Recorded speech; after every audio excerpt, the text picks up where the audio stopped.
Which position should be ideal for the client in the early post-operative period after hemorrhoidectomy? A. Trendelenburg position. B. Supine position. C. Side-lying position. D. High Fowler's position. The answer is option C, side-lying position. Hemorrhoidectomy is an operation to remove severe hemorrhoids, also known as piles. Positioning the client in the early post-operative phase of hemorrhoidectomy should avoid stress and pressure on the operative site. The prone and side-lying are ideal from a comfort perspective. A high Fowler's or supine position will place pressure on the operative site and is not recommended. There is no need for Trendelenburg position, which is achieved by elevating the feet and legs of the patient above the level of the heart in supine position. This position continues to be used to redirect blood from the lower extremities into the central circulation. Umbilical cord is also known as option A, placental cord, option B, U cord, option C, funis, option D, connecting stack. The answer is option C, funis.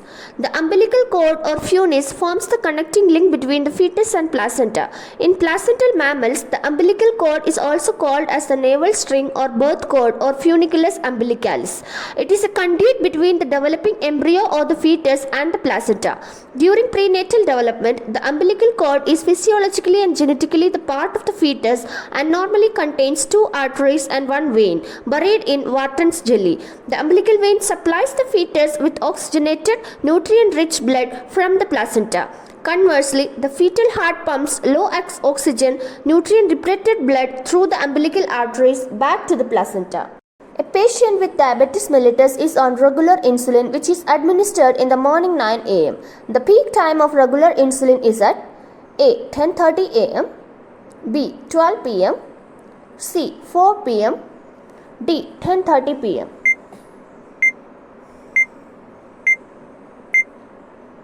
The answer is option B, 12 p.m. Regular human insulin is a crystalline zinc insulin dissolved in a clear solution. It may be administered by any parenteral route such as subcutaneous, intramuscular or intravenous. Regular insulin promotes glucose and amino acid uptake into the muscle and adipose tissues and other tissues except brain and liver. It also has an anabolic role in stimulating glycogen, fatty acids and protein synthesis. Insulin inhibits gluconeogenesis. Regular insulin, which has an onset of action of 30 minutes to 1 hour, peak effect in 2 to 4 hours and duration of action of 6 to 8 hours. So here in the question, regular insulin is given at 9 a.m. and the peak effect will be reached in 2 to 4 hours, so the answer is 12 p.m. Which reflex should be checked when the death of the brainstem occurs? A. Corneal reflex. B. Doll's eye reflex. C. Pupillary reflex. D. All of the above.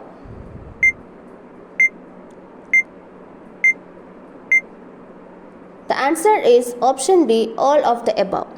Brainstem death is when a person no longer has any brainstem function and has permanently lost the potential for consciousness and the capacity to breathe.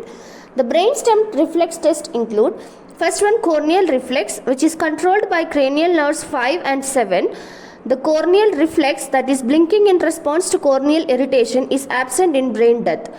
Doll's eye reflex, a positive Doll's eye reflex, that is eye movement in opposite direction of head movement, indicates an intact brainstem, and negative Doll's eye reflex indicates a brainstem dysfunction. Pupillary reflex, both widely dilated and mid-position fixed pupils are seen in brain dead patients. The gag reflex, also known as pharyngeal reflex, which is evoked by the stimulation of posterior pharyngeal wall, tonsillar area or the base of the tongue, is also absent in brain dead patients.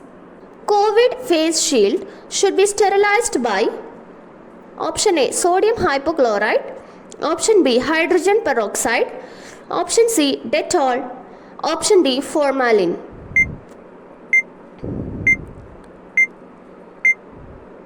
The answer is option A, sodium hypochlorite.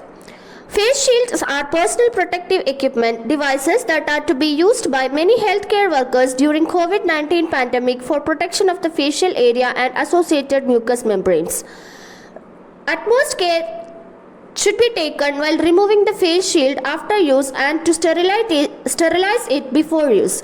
Reusable face shield must be free from any sponges or sticking material or stapler pins to achieve good sterilization. Methods of sterilization of reusable face shield include 1% sodium hypochlorite solution for minimum of 10 minutes, drying in sunlight and cleaning with sanitizers with gloved hands, 2% glutaraldehyde for 10 minutes and washing it with normal saline and again drying it. Best way of sterilization is ETO or ethylene oxide. The most common side effect of aspirin overdose is A. Vertigo, B. Tinnitus, C. Lacrimation, D. Headache.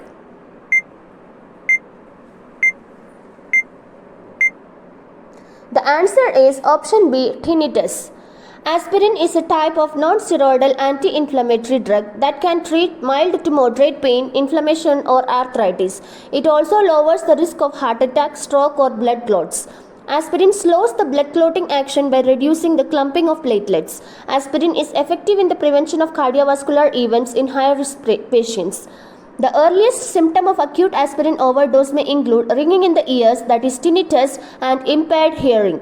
More clinically significant signs and symptoms may include rapid breathing, vomiting, dehydration, fever, double vision, and feeling faint. The most common site of ectopic pregnancy is option A. Isthmus, option B. Ampulla, option C. Ovary, option D. Vagina.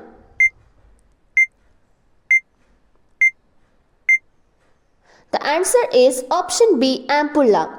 Ectopic pregnancy occurs when a fertilized egg grows outside of the uterus. Almost all ectopic pregnancies, more than 90%, occurs in the fallopian tube. As the pregnancy grows, it can cause the tube to burst or rupture. A rupture can cause major internal bleeding. The ampullary portion of the fallopian tube is the most common site for ectopic pregnancy, relatively 80 to 90%. Ampulla is a major channel in the fallopian tube located in between the infundibulum and the isthmus. Fertilization most often takes place in the ampulla. In the tubal ampulla, the muscular area or the muscularis between the outer tubal serosa and the inner tubal lumen is relatively thick. A child with recurrent upper respiratory tract infection may develop which of the following complications? A. Meningitis, B. Acute otitis media, C. Acute respiratory distress syndrome, D. Mouth ulcers. The answer is option B. Acute otitis media. Acute otitis media or AOM is defined as an infection of the middle ear and is the second most common pediatric diagnosis in the emergency department following upper respiratory tract infections. Although acute otitis media can occur at any age, it is the most commonly seen in between the age of 6 to 24 months. Symptoms include unusual irritability, difficulty sleeping or staying asleep, tugging or pulling at one or both ears, fever, fluid draining from the ears, loss of balance, hearing difficulties, ear pain. Which type of stool color is seen in upper gastrointestinal bleeding? A. Tarry color, B. Bright red color, C. Coffee ground stool, D. Bilious color stool.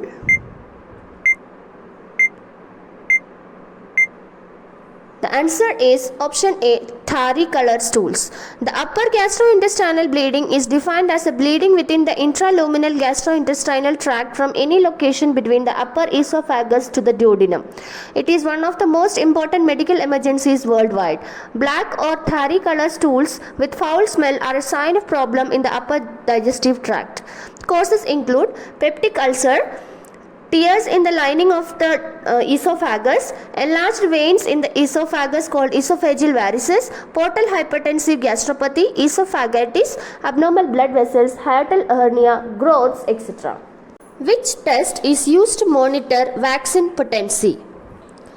Option A. Mantoux test, option B. Shake test, option C. Hebel test, option D. Modified Hodge test.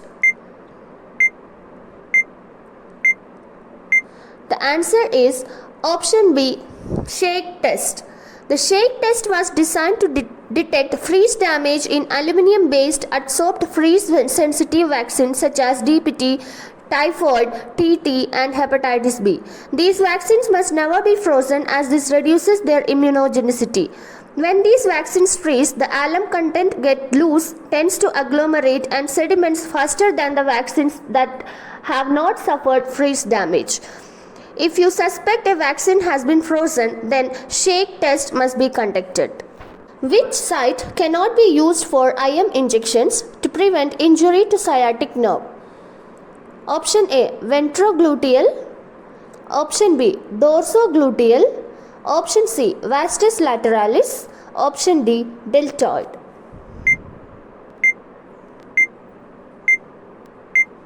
The answer is option B, dorsogluteal. Intramuscular injection deposits medication deep into the muscle tissue. This route of administration provides a rapid systemic action and absorption.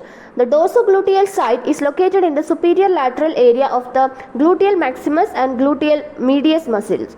The IM injection outside the upper quadrant of the buttocks, that is in the dorsogluteal region, is a major cause of sciatic nerve injury, with the sciatic nerve being more prone to damage when the injection site is more medial or inferior.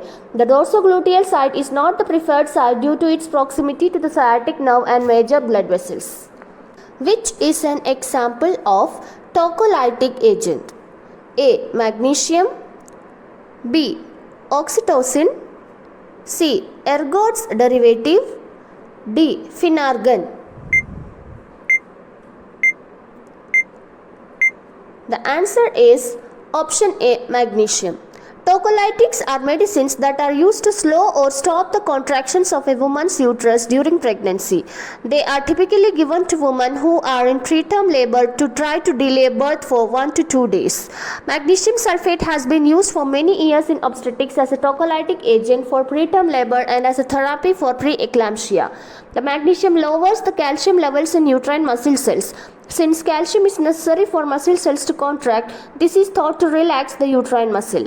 A woman is given an initial slow infusion of 4 to 6 grams of magnesium sulfate over 15 to 13 minutes and then a maintenance dose of 2 to 3 grams per hour. Which manure is used to empty urinary bladder? A, Crete manure. B, leopard manure. C, Burnt Marshall manure. D, all of the above. The answer is option A, Crete manure. Crete manure is a urine voiding facilitatory technique that involves applying manual pressure on the lower abdomen.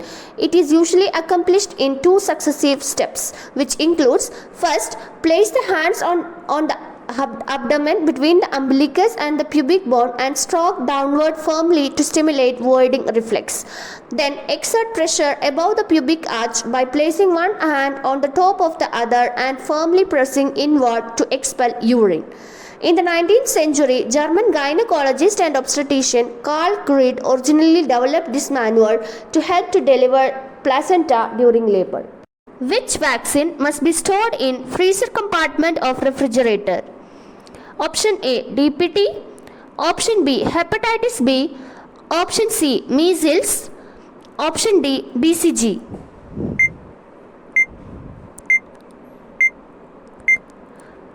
The answer is option C, measles. Vaccine is defined as a biological preparation formulated to provide acquired immunity for a particular disease. The commonly administered measles, mumps, rubella or MMR vaccine can be stored either frozen or refrigerated, while the MMRV, which contains the live varicella virus, must be frozen. If not administered immediately, reconstituted vaccine must be stored between 2 to 8 degrees Celsius, protected from the light for 8 hours. Discard if not used within 8 hours. What is the most common cause of delirium in older patients? A, long-term medicines.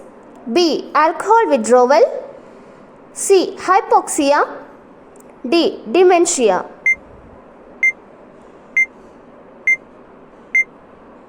The answer is option D, dementia.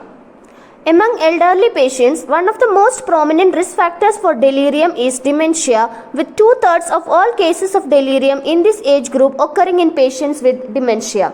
Delirium is a mental state in which a person is confused and has reduced awareness of their surroundings.